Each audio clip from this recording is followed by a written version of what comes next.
Olá a todos, sejam muito bem-vindos, muito bem-vindas a esse curso gratuito sobre Fundamentos da Espiritualidade da Deusa. Meu nome é Victor Coelho, eu sou dirigente e facilitador no Instituto Xamânico Luz da Deusa. Na aula de hoje, durante esse curso, eu gostaria de falar sobre as bases da espiritualidade da Deusa. E para isso, nessa primeira aula, eu vou trazer uma introdução sobre o curso, sobre o Instituto, e também falar já sobre esse tema da primeira aula, que é justamente as evidências históricas do culto à Grande Mãe. A gente perceber através da história, da antropologia, onde que se originou o culto à deusa e como que se ele desdobrou no decorrer do tempo. Na segunda aula, nós iremos desbravar os conceitos de divindade, né? Quais são as maneiras de entender e de compreender o divino, e em especial, quando a gente fala sobre a deusa, em quais classificações, quais as divisões que são utilizadas para compreender a Grande Mãe. Numa terceira aula, nós iremos falar sobre os valores espirituais, que talvez seja o centro desse curso. A gente poder compreender quais são os valores, o que fundamenta a espiritualidade da deusa, além de suas formas diferentes. Em um quarto e último momento, a nossa aula final, nós iremos falar sobre as práticas devocionais. Como que você pode trazer a deusa para a sua vida e montar talvez uma prática diária ou estabelecer o seu próprio calendário com práticas devocionais, ritos sazonais para a Grande Mãe. Antes de nós prosseguirmos, eu gostaria de fazer uma brevíssima apresentação do Instituto Xamânico Luz da Deusa. Esse instituto, ele visa promover o desenvolvimento humano, tanto através da espiritualidade, quanto da magia e da filosofia, através do legado da cultura da Grande Mãe, o legado da deusa. Para isso, nós realizamos diversos cursos, diversos workshops, compreendendo que a educação, esse caminho civilizatório, são importantes para a construção humana. Nós oferecemos também cerimônias ritualísticas, devocionais, principalmente utilizando cerimônias xamânicas mesmo, utilização de medicina de poder, de plantas de poder, como o cacau e a sagrada ayahuasca. Nós realizamos também atendimento oracular, principalmente através do tarô, atendimento com magia divina e outras diversas terapias holísticas que visam promover um bem-estar e a saúde energética do ser. Bom, eu vou deixar também algumas fotos para vocês de algumas cerimônias e cursos que nós realizamos, mas deixo desde já o convite para que você possa conhecer tanto a nossa página no Instagram, quanto no YouTube e no Facebook, e por todas elas você consegue encontrar através do @ix.luzdadeusa. Bom, vamos então começar a nossa jornada? Quando nós falamos da deusa na história, eu gostaria de primeiro trazer um panorama geral. Vamos começar pela pré-história. E para falar da pré-história, eu trouxe para vocês essa linha do tempo que vocês conseguem ver aí na tela. Quando nós falamos da pré-história, existe essa linha cronológica que se inicia no Paleolítico e se encerra na Idade dos Metais. Vamos ver ponto por ponto. O primeiro, que vai de 2 milhões de anos até 10.000 a.C., é chamado de período Paleolítico. O período do Paleolítico é o período do homem das cavernas. É o período dos povos nômades que ainda não se assentaram. Eles faziam os seus primeiros utensílios com pedra lascada e também utilizavam da pintura rupestre. Aqui já vou dar até uma pequena pausa, porque coincidentemente eu estava lendo recentemente um texto que era para a faculdade, nem era sobre assuntos de espiritualidade da deusa. Ele estava falando sobre a arte na pré-história. E como que nós temos uma imagem, né, meio que folclórica, assim, quando nós falamos desse período do Paleolítico, de um homem com um porrete na mão e arrastando a mulher pelos cabelos. E pelo menos o que a gente tem de artes rupestres, né, a gente não tem essa demonstração tão violenta da Idade Média. Na verdade, a cultura, né, as pinturas, os desenhos realizados em pintura rupestre, eles mostram muitas vezes a caçada aos animais. Na maioria das vezes não é possível fazer distinção entre o sexo masculino e o sexo feminino. E quando há essa distinção, quando ela é mais bem delimitada, não há nenhum indício de superioridade masculina em relação à feminina. Prosseguindo, depois desse período paleolítico, nós temos um período intermediário antes de chegar no neolítico. Esse período se chama mesolítico. Aqui aconteceu a era glacial, a era do gelo. Nesse período ocorre a sedentarização da espécie humana. Nós começamos a nos assentar. Começa ali um tipo de agricultura rudimentar, não está bem desenvolvida, mas é o comecinho dela. E aqui sim, quando nós começamos a nos assentar, a nos sedentarizar, nesse momento se inicia uma divisão de trabalho mais bem definida a partir dos gêneros. Então vão existir com mais firmeza papéis que são do masculino, papéis que são do feminino, para o desempenho de determinadas tarefas, de trabalhos específicos. Principalmente a caça para os homens e o cuidado dessa agricultura mais rudimentar, mais primária para as mulheres. Esse terceiro período, chamado de Neolítico, aqui sim, aqui nós já temos a agricultura bastante desenvolvida, já acontece o escambo entre comunidades e a metalurgia começa a se desenvolver aqui. Nesse período do Neolítico, nós encontramos os primeiros artefatos feitos de metal, alguns utensílios feitos de barro, de cera queimada, utensílios um pouco mais desenvolvidos. E nesse período também, já após a era glacial, acontece um boom populacional, um crescimento enorme. Quando nós vamos mais para frente, esse período neolítico, que vai de 12.000 a.C. até aproximadamente 4.000 anos antes de Cristo, nós vamos agora para a Idade dos Metais. E aqui sim talvez seja o mais conhecido para a gente. A gente vai pensar nos egípcios, o pessoal da Mesopotâmia. Nessa era da Idade dos Metais, nós já temos a metalurgia bastante desenvolvidas, a presença, a construção, aqui sim, de armas de guerra. As primeiras escritas são registradas desse período. Nós também temos as primeiras cidades. Bom, como a primeira cidade, desenvolvimento de civilizações, como eu comentei com vocês, aqui que se inicia a escrita. Logo, nesse momento, termina a pré-história. Eu dei esse panorama geral sobre a pré-história para que nós pudéssemos compreender as origens da deusa já nesse período, conseguindo nos situar um pouco melhor. Quando nós vamos encontrar as primeiras evidências do culto à deusa, nós geralmente nos deparamos com pequenas estatuetas femininas, que geralmente elas mostram seios muito bem avantajados, a vulva bem marcada, bem delimitada, com uma certa estereotipização do corpo feminino, para dar mais destaque a essas características de amamentação, de fertilidade. Veja, na tela eu trouxe para vocês algumas dessas estatuetas. Essas estatuetas, elas ficaram conhecidas como Vênus, devido justamente à deusa do amor e da fertilidade. Vejam só. A primeira imagem, essa Vênus de Hohle, ela foi encontrada na Alemanha. Essa é considerada a estatueta mais antiga da Europa. Ela foi construída entre 33.000 a 40.000 anos antes de Cristo. A segunda imagem, que é a mais conhecida quando nós falamos de evidências do culto à deusa, é essa Vênus de Willendorf, que foi encontrada na Áustria. Ela foi coberta de nocre, em um material de outra região também. Ela é datada entre 22.000 e 24.000 anos antes de Cristo. A Vênus, que é essa encontrada na França, que já possui um detalhamento maior, um destaque para os cabelos, um nariz mais bem construído, ela data de aproximadamente 22.000 anos antes de Cristo. Bom, essas estatuetas sagradas, algumas foram encontradas em sítios arqueológicos que dá-se a entender que eram templos, mas a gente nota principalmente pela diferença entre a quantidade de figuras femininas que a gente tem na pré-história em comparação com a quantidade de figuras masculinas. E a diferença de milhares, porque havia um destaque muito maior para essas figuras, e elas foram encontradas também como uma das interpretações possíveis é de que elas eram amuletos para a fertilidade, justamente por isso que essas características estavam tão bem evidenciadas. Trouxe também outras imagens, outras Vênus, que foram encontradas em diversas outras regiões. Na Rússia, na Nigéria, no Paquistão, na China, Sibéria. Todas essas imagens representam que o feminino era algo sagrado e importante e que os nossos ancestrais registravam, entalhavam esses tipos de pedras e queriam cristalizar esse símbolo, queriam eternizar esse tipo de forma. A primeira antropóloga que a gente tem que faz um estudo mais detalhado sobre esse viés matrifocal é a Marie Heckenbutas. E muito do que a gente tem hoje sobre o entendimento do culto à Grande Mãe na Antiguidade vem através do trabalho dessa arqueóloga.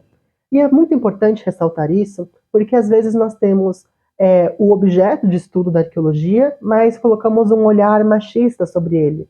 Nessas próprias Vênus que eu acabei de citar anteriormente, já chegou a ser visto na academia como sendo apenas pornografias. Faziam mais de 50 mil imagens femininas, mais de 5 mil imagens femininas desse tipo, com esse intuito, né? E tirando em consideração essa cobertura de ocre que era feita ao redor para dar o caráter avermelhado, o fato de algumas terem sido encontradas ao lado de cerâmicas, de oferendas, ao lado de altares, enfim. E justamente a Maria Haggenbutas, ela traz esse olhar para as descobertas que ela fez. A Maria Haggenbutas, ela foi uma antropóloga que ela pesquisou diversas culturas do período neolítico e da Idade do Bronze na Europa Antiga, principalmente no sul da Europa. E através do trabalho dela, ela evidenciou o caráter matrístico destes grupos. O que a Maria Haggenbutas descobriu no seu trabalho? Ela descobriu sociedades matrifocais, sociedades que eram centradas na figura feminina. E claro, essa figura feminina também muito associada à própria natureza. Ela encontrou sociedades que eram pacíficas, que possuem igualdade política e econômica entre os gêneros, eram tolerantes com as diferenças e respeitavam a natureza. Bom, esse tipo de cultura, ela encontrou, pesquisando ali, e antes desse período ela havia feito um estudo sobre as sociedades indo-europeias, então ela teve um bom contraste. Essas sociedades indo-europeias, que elas haviam construindo grandes fortificações, eles tinham toneladas e mais toneladas de armamento, o que contrariava, o que estava em oposição, em contraste com essas culturas que ela encontrou no sul da Europa, essas culturas matrifocais, onde não havia uma grande quantidade de armamentos, cidades construídas sem fortificações, além das diversas representações da figura feminina. Acabei de falar desses povos chamados indo-europeus, que esses sim eram povos mais violentos, aguerridos, né? Esses povos indo-europeus já tinham uma característica mais de idolatração do masculino, e a divindade deles era uma divindade masculina, uma divindade relacionada ao fogo, à guerra e à batalha. Essas culturas matrifocais do sul da Europa foram dominados pelos povos indo-europeus. Por isso que muitas vezes nós nos referimos às sociedades matrifocais como sociedades pré-indo-europeias. Esses povos guerreiros invadiram toda a Europa e eles se impuseram e puseram seus valores que eram diametralmente opostos ao vivenciados dentro de uma sociedade matrifocal. Dentro desse trabalho da Maria Haggenbutas, eu gostaria de destacar alguns pontos. Neste outro slide que eu trago para vocês, ao fundo existe a imagem de uma dessas cidades que ela foi investigar, que seria justamente ali a região dos minoicos, né? A região dos cretenses. E dentro dessas civilizações indo-europeias, principalmente na Idade do Bronze, ali de 33 mil anos antes de Cristo a 1200 anos antes de Cristo, nós tínhamos comunidades que elas se assentaram já em terrenos férteis e próximos ao rio. E isso é muito importante. Eles, devido a essa característica de fertilidade, diferentes povos guerreiros que tinham que sair, conquistar e desbravar para ter sua sobrevivência, esse tipo de povo, ele começou a desenvolver a sua relação com a terra, com a agricultura, e por isso se tornaram também povos mais pacíficos. Grande parte da troca que acontecia entre eles era ou através do comércio, ou de um escambo, e esse tipo de população, eles tinham um elevado crescimento populacional justamente devido à fertilidade da terra. Eles não construíram estruturas defensivas, né, fortificações, e não foi encontrado nenhuma evidência de guerras dentro dessas civilizações. Com essas invasões indo-europeias, as sociedades patriarcais entraram em conflito com as sociedades matrifocais. E aqui eu faço um destaque. Quando nós falamos sociedade patriarcal, são sociedades onde os homens comandam, os homens têm uma posição superior, de liderança, de imposição, né? A nossa sociedade machista, ela é também uma sociedade patriarcal. Agora, muitas pessoas não gostam de utilizar o termo matriarcal para entender que seria essa mesma situação, só que colocando a mulher na outra extremidade, na ponta de poder. E quando nós utilizamos o termo matrifocal, nós estamos nos referindo a que não existe a mulher no comando ou a mulher acima exercendo um poder de opressão sobre o homem, mas sim que a mulher é uma figura central, uma figura valorizada, mas não que ela tenha algum poder sobre o homem, algum poder em desequilíbrio, algum poder de opressão sobre outro gênero. Essas sociedades, elas eram pacíficas, em contraposição às sociedades indo-europeias que eram bastante bélicas.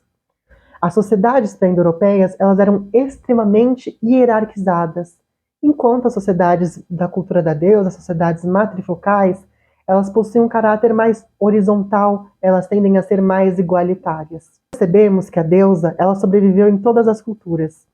Nós percebemos as deusas quando a gente vê no Egito, principalmente na figura de Ísis, de Hathor, de Bast. A gente percebe entre o povo da América Central, como a figura de Ixchel, por exemplo.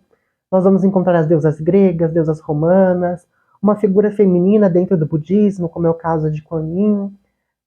De qualquer maneira, a gente percebe que existiram figuras femininas com um culto mais bem estabelecido, com a criação de templos formais, a investidura de castas sacerdotais formais para a deusa, de maneira mais evidente depois desse período da pré-história, no desenvolvimento das primeiras civilizações, principalmente. Agora, é um engano nosso nós acharmos que essa subjugação feminina, a subjugação da deusa, se deu apenas com o cristianismo, o que não é verdade. Dentro das sociedades matriarcais, não ocorria a pressão masculina. Correntes antropológicas colocam a cultura da deusa como sendo pacífica e predominantemente agrária. Deusas antigas, como celtas e nórdicas, desempenhavam o papel de caçadoras e não de submissão ao homem. Diversas representações colocam a mulher como a senhora da vida e da morte, dona dos ciclos e da fertilidade.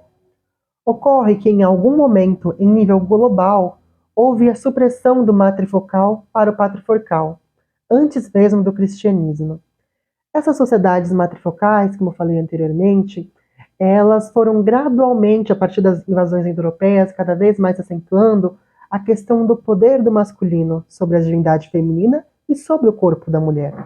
Nós percebemos isso dentro do panteão grego, do panteão helênico, por exemplo, onde diversas deusas, que num período anterior de sociedades matrifocais eram deusas independentes, deusas que tinham inclusive filhos partenogênicos, essas deusas foram casadas com deuses masculinos, com deuses vindos desse panteão indo-europeu, para que pudessem manter ali o poder, mas associado a uma figura masculina. Aquilo que era centralmente feminino, em um primeiro momento foi equiparado quase, colocado ao lado do poder masculino, do poder da divindade masculina. E posteriormente, com o cristianismo, essa figura feminina acabou sumindo, sendo escondida, sendo reprimida de maneira mais dura. Mas quando nós vamos analisar a mitologia egípcia não tanto, mas a mitologia grega, a mitologia celta, nós já encontramos indícios desse desequilíbrio, e claro, dentro da própria sociedade grega, romana, chinesa, nós podemos observar já essas questões comportamentais que denotam esse tipo de desequilíbrio. Agora, esse período que eu comentei com vocês, que é quando a deusa ela é quase que erradicada dentro dessa nossa cultura ocidental, que nós chamamos de divórcio do Deus, né? O Deus divorciado, essa figura do monoteísmo, enquanto um Deus único, divino, masculino, nós percebemos que essas religiões monoteístas, né, principalmente cristianismo, islamismo e judaísmo, eles foram quase que como a cereja do bolo nessa cultura de silenciamento e desacralização do feminino. Existia uma expansão de um projeto que ele era político, de perseguição e de dominação em massa, instaurado por esse tipo de religião. Mas veja, nós estamos vivendo um momento muito especial, principalmente após as revoluções feministas, após o surgimento da Wicca também, nós estamos vivenciando o retorno da deusa, pelo menos dentro do Ocidente, esse retorno da figura do feminino sagrado. Eu separei para vocês um trechinho de um livro chamado A Luz da Deusa, da Ray Beth, onde ela diz o seguinte: a moderna espiritualidade da deusa está crescendo entre mulheres e homens, pelo menos no Ocidente, onde ela foi mais focada. E existe uma consciência feminista no mundo inteiro. O ímpeto de mudança está vindo do feminino, do retorno à deusa enquanto divindade existente em todas as coisas. Um outro trecho do livro O Caminho da Deusa, da Patricia Monahan, diz: mas na verdade, ela, a deusa, nunca esteve perdida, nunca morreu. Ainda está intensamente viva. Em todo o mundo, muitas religiões ainda homenageiam com rituais e preces. E mesmo as religiões que parecem excluí-la, a deusa encontrou uma maneira de sobreviver. como santa, bodhisattva ou líder venerada. Bom, nós percebemos que o culto a Deus ele foi suprimido, mas nem tanto assim. Ele conseguiu permanecer, ele conseguiu sobreviver, ser passado adiante, às vezes nas lendas populares, nos contos de fadas, também na nossa psique humana, no nosso inconsciente, a necessidade do contato com a Grande Mãe, e de uma maneira mais mesclada, até mesmo dentro das grandes religiões. Dentro do cristianismo, nós temos figuras como a Virgem Maria, nós temos as figuras das santas, né, das aparecidas, que elas representam também esse olhar da mãe enquanto uma figura sagrada. Dentro do budismo, nós temos a figura da própria Kuan-Yin, que apesar de não ser uma deusa, ela ainda assim é uma figura que é reverenciada e ela torna-se também um objeto de devoção, de depositar a fé em cima dela. Então percebemos que existia esse momento matrifocal, que seria a lua cheia da deusa. Houve depois um declínio, essa minguante, que se deu posteriormente já com as invasões indo-europeias, esse declínio que foi se instaurando nas religiões, mesmo politeístas, mesmo antes do cristianismo. Talvez nesse profundo do cristianismo, pegando a Idade Média e um pouco desse ressurgimento da Idade Moderna, a gente possa falar da Lua Negra, esse período onde a deusa realmente ficou mais escondida. Agora nós estamos vivendo o retorno da deusa, que talvez seja a lua crescente dela. E é muito interessante falar disso, porque a deusa ela é muito comumente associada à lua. E um livro chamado Os Mistérios da Lua Negra, da Demetria Georgia, ela meio que banca essa tese, de que a deusa ela é fiel à sua própria natureza cíclica. Então, que nós estamos vivenciando esse período de crescimento, de ressurgimento da cultura da deusa, e que novamente ele encontrará uma cheia novamente. Esses aspectos mais históricos, eles servem para dar uma introdução, para nós entendermos que o culto à Grande Mãe, ele já existia antes, ele foi muito bem desenvolvido, principalmente na pré-história, e ele continuou, através dos tempos, em diversas culturas, que são chamadas hoje de culturas pagãs, mas culturas pré-cristãs, de modo geral, principalmente nas culturas politeístas. Posteriormente, houve uma supressão desse tipo de culto, e hoje nós estamos falando de um retorno à deusa, um retorno à Grande Mãe. Caso você queira continuar os seus estudos sobre as evidências históricas do culto à Grande Mãe, eu recomendo que você leia a obra da Maria Gimbutas, que é essa arqueóloga que a gente comentou anteriormente. Recomendo que você faça um estudo sobre essas estatuetas que são chamadas de Vênus, né? Mas existem outras evidências também, como a presença de pinturas, de gravuras, registros de lendas também, que contam, que são base para o nosso entendimento de diversas evidências históricas, de que o culto da deusa existiu sim, e que ele foi bastante fértil, que ele foi bastante amplo, né, em diversas regiões.